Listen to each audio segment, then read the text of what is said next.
Ya, pemirsa, pasangan Donald Trump dan Mike Pence dipastikan akan kembali bertarung pada pemilu Amerika Serikat November mendatang. Kubu Republik dinilai harus waspada kehilangan banyak suara akibat isu rasialis serta tingginya jumlah pengangguran sejak pandemi COVID-19.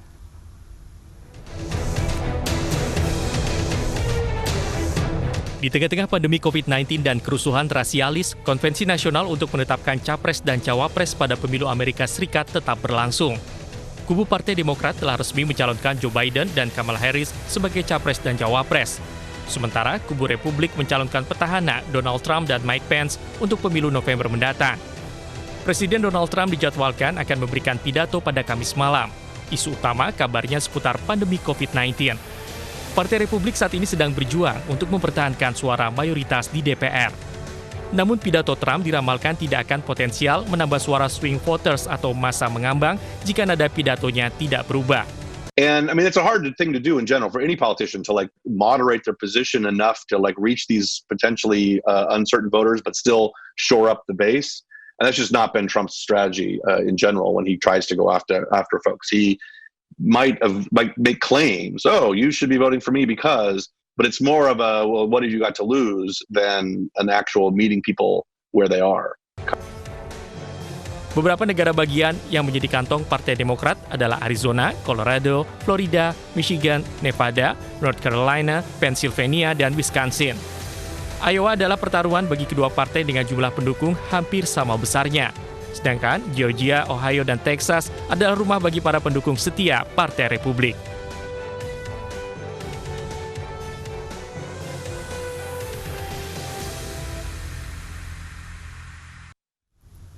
Dan pemirsa, kini kami telah terhubung dengan reporter VOA di Gedung Putih, Patsy Widakuswara yang meliput final Konvensi Nasional Partai Republik. Halo Patsy. Halo. Ya, Patsy, bagaimana jalannya Konvensi Nasional Republik sejauh ini? Siapa saja masa yang dibidik dan apa pesan yang disampaikan? Malam terakhir Konvensi Partai Republik akan digelar sekitar 9 jam lagi di Washington DC. Ini formatnya hampir sepenuhnya virtual, kecuali pidato yang akan disampaikan oleh Presiden Trump dari Gedung Putih. Nanti saya akan berada di sana bersama mungkin sekitar lebih dari 1.000 massa yang diundang. Ini juga menjadi kritik karena di tengah pandemi ini Presiden Trump mengadakan pengumpulan massa yang besar seperti ini. Kemudian juga siapa massa yang ditarget adalah ada 2 kelompok besar ya. Yang pertama adalah mereka yang tidak mendukung Presiden Trump, perempuan, kulit hitam, Hispanik. Kalau kita lihat dari beberapa hari sebelumnya ini program sangat menitik beratkan pada hal-hal apa saja yang sudah dilakukan Presiden Trump untuk perempuan. Misalnya banyak sekali pejabat Gedung Putih perempuan yang tampil berpidato. Lalu apa yang dilakukan untuk kaum kulit hitam dan juga Hispanik, yaitu meningkatkan kesempatan ekonomi. Ini dikritik karena dinilai tidak mencerminkan realita karena banyak kebijakan Presiden Trump yang dinilai merugikan perempuan, contohnya dalam hal kesehatan reproduktif, dan juga isu-isu yang memberatkan kelompok minoritas seperti misalnya mulai dari pendidikan, kemudian perumahan, berbagai hal hingga hal-hal yang memicu kerusuhan rasial yang sekarang ini sedang terjadi di Amerika Serikat. Itu kelompok pertama yang disasar. Kelompok kedua adalah mereka yang memang sudah menjadi pendukung Presiden Trump. Contohnya mereka kaum Kristen Injili misalnya yang banyak sekali mendengarkan pidato terkait misalnya bagaimana Presiden Trump itu sangat mendukung kebijakan anti-aborsi. Juga mereka yang setuju akan hak untuk memanggul senjata. Mereka ini juga diperhatikan dalam Konvensi Nasional Partai Republik ini. Nah, apakah akan efektif atau tidak, kita akan lihat beberapa minggu ke depan menjelang Pilpres November mendatang, apakah akan ada peningkatan dukungan bagi Presiden Trump yang saat ini sekitar 43% didukung oleh rakyat Amerika Serikat. Ya, Patsy, selama seminggu ini sejumlah tokoh berpidato termasuk Wapres Mike Pence, Ibu Negara Melania Trump, dan putra-putri Trump. Lalu apa argumen mereka agar Trump terpilih kembali?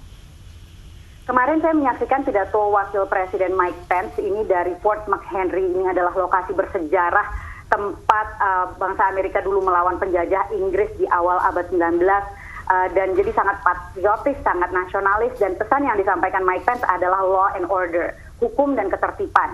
Konteksnya Anda tahu saat ini Amerika Serikat sedang dilanda kerusuhan rasial yang dipicu dari kematian George Floyd Mei lalu, memicu gelombang Black Lives Matter, hingga diperparah lagi akhir pekan kemarin ada seorang laki-laki kulit hitam, Jacob Blake di Wisconsin, yang ditembak oleh polisi dari jarak dekat dari belakang. Ini semakin memicu kerusuhan rasial. Pesan yang disampaikan oleh Mike Pence adalah bahwa pemerintahan Presiden Trump ini tidak suka hal-hal seperti itu, ingin memberangus demonstrasi yang mereka anggap sebagai sudah bersifat anarkis. Itu pesan yang disampaikan. Sementara Melania Trump menyampaikan, mungkin satu-satunya ya pembicara selama konvensi Partai Republik ini yang menyampaikan simpatinya terhadap para korban COVID-19. Ini disampaikan dari Gedung Putih. Sementara putra-putri Trump menyampaikan kembali argumen bahwa hanya ayah mereka lah yang bisa make America great again, membawa ekonomi bangsa Amerika ini kembali ke seperti kondisi sebelum COVID-19. Baik, terima kasih Patsy Widakuswara melaporkan dari Gedung Putih, Washington DC. Dan pemirsa, kita kembali ke informasi dari tanah air, di mana Presiden Joko Widodo meluncurkan bantuan subsidi gaji sebesar Rp600.000 untuk para pekerja bergaji di bawah Rp5 juta. Ya, Presiden berharap stimulus yang diberikan bisa mendongkrak perekonomian sehingga konsumsi rumah tangga tidak terganggu.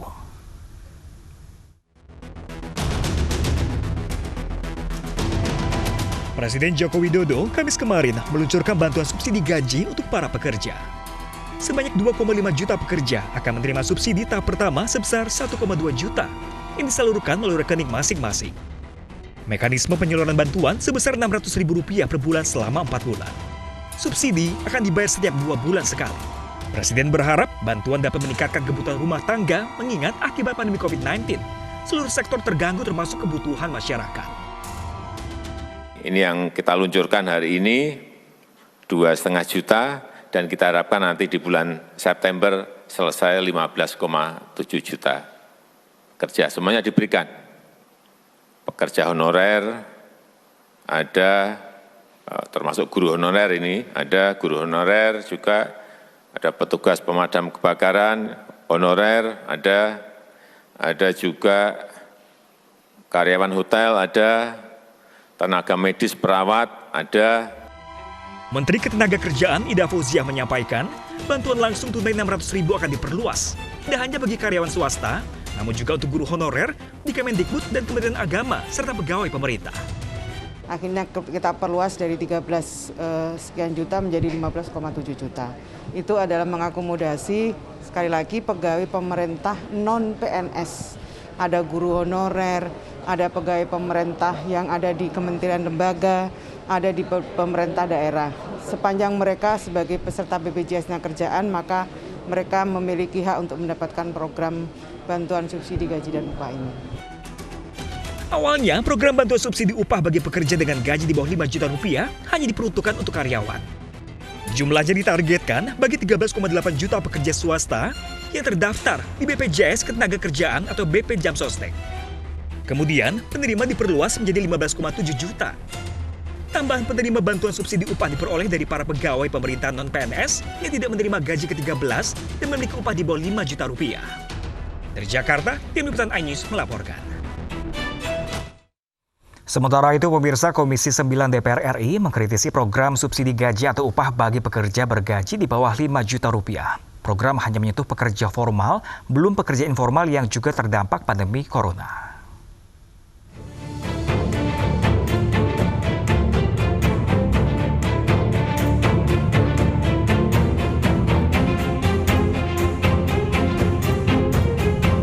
Ya, pemirsa, ada beberapa catatan yang disampaikan anggota Komisi 9 DPR RI, Saleh Pertahunan Daulay, terhadap program subsidi gaji yang dinilai belum tepat sasaran.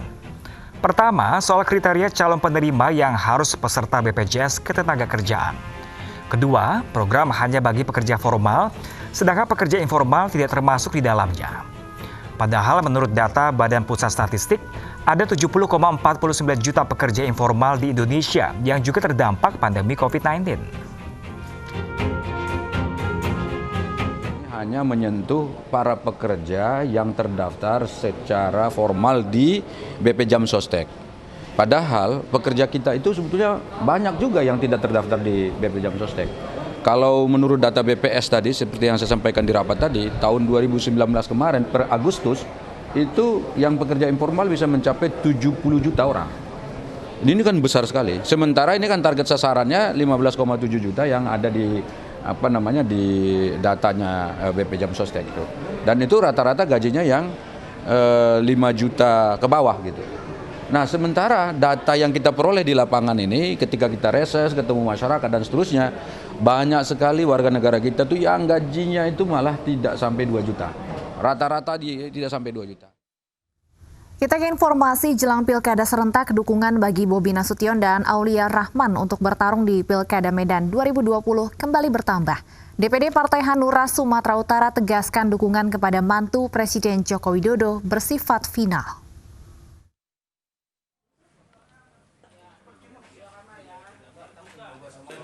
Dukungan untuk Bobi Nasution dan Aulia Rahman untuk bertarung di Pilkada Medan 2020 terus bertambah. DPD Partai Hanura Sumatera Utara menyatakan dukungannya kepada Bobi Aulia walau belum memberikan rekomendasi resmi. Pertanyaan dari Ketua DPD Partai Hanura Sumut Kodrat Syah menutup spekulasi bahwa Hanura akan merapat ke barisan PKS dan Partai Demokrat untuk mendukung Akhyar Nasution. Hanura ke Bobi Nasution dan Aulia Rahman. Ini final, itu tidak mungkin bergeser lagi. Saya melihat sosok Bobinya. Karena di awal-awal saya sudah tahu bagaimana ini Bobi ini. Bukan melihat dari latar belakang bahwa dia menantu presiden apa tidak. Kalau menantu presiden itu juga tidak, ini kita tidak dukung. Tapi hari ini yang kita lihat sosok pribadi Bobi Nasution.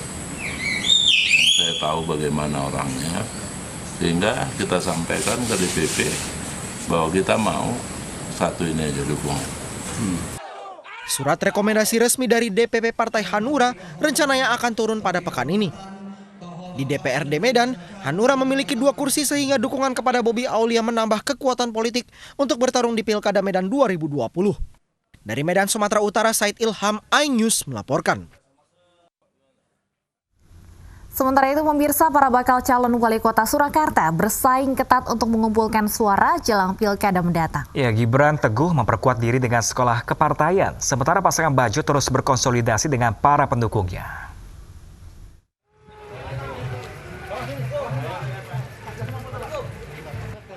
Berbagai persiapan dilakukan para bakal calon untuk mengumpulkan suara jelang Pilkada Surakarta akhir tahun mendatang. Pasangan Gibran teguh memperkuat diri dengan sekolah kepartaian dan belusukan bertemu dengan warga. Mereka optimis akan memenangkan pilkada dengan target suara 85%. Ini kan hanya sebagian, karena kita untuk menurunkan Mas Gibran kepada seluruh jajaran struktur partai di 5 PAC. Nah, dengan kehadiran Mas Gibran, kemudian antusiasme warga, saya kira di atas 85%. Sementara pasangan Bagi Wahyono dan Efek Suparjo berkonsolidasi dengan masyarakat yang tergabung dalam Tikus Piti Hanoto Baris untuk mempertahankan suara menjelang pendaftaran. Konsolidasi tadi supaya suara-suara yang dukungan itu yang sudah ada sekarang ini kita tingkatkan. Jadi mungkin kita datangi kembali dan kita tetap menerapkan sekasur, sedapur, sesumur gitu. Nah, sehingga nanti dari jumlah dukungan yang sudah ada itu sekitar sekarang sudah ada 70-an ribu, kita terapkan sekasur, sedapur, sesumur, kita lipat gandakan sehingga nanti kita memang menargetkan suara 220.000. Pasangan independen ini menargetkan memperoleh 220.000 suara dalam pilkada mendatang. Dari Surakarta, Jawa Tengah, Septiantoro, iNews melaporkan. Demo menuntut Lionel Messi bertahan yang berlangsung di kantor manajemen klub Barcelona diwarnai kericuhan. Informasi olahraga lainnya akan kami hadirkan sesaat lagi pemirsa. Tetaplah bersama kami.